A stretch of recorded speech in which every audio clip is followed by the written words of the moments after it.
Birds can eat pretty much any fruit that people can eat.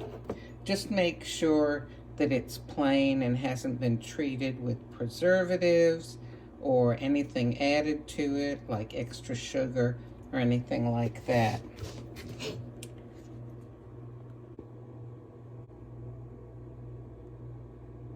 If you're giving them raisins, the best thing to do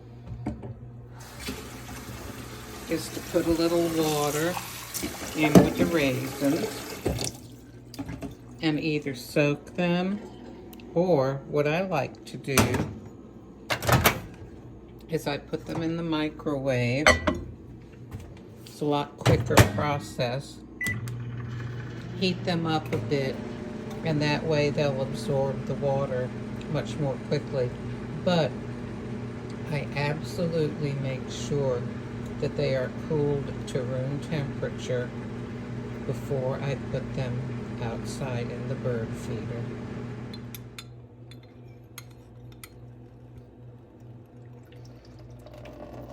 After you've plumped them up by soaking or microwaving and cooling them, go ahead and drain the water off.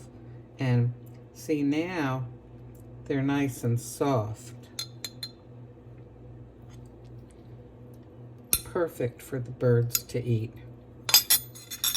I go ahead and drain them a little bit just so that I don't have a lot of moisture in my bird feeder. So they'll have some nice, soft, you can see how soft they are, plump, easy to eat raisins. And now I can just gather up my napkin and carry them out to the bird feeder. And there we go. Well, this yellow-rumped warbler was not interested in any raisins, but I counted the number that are left in here, and a few of them are gone, so somebody ate them.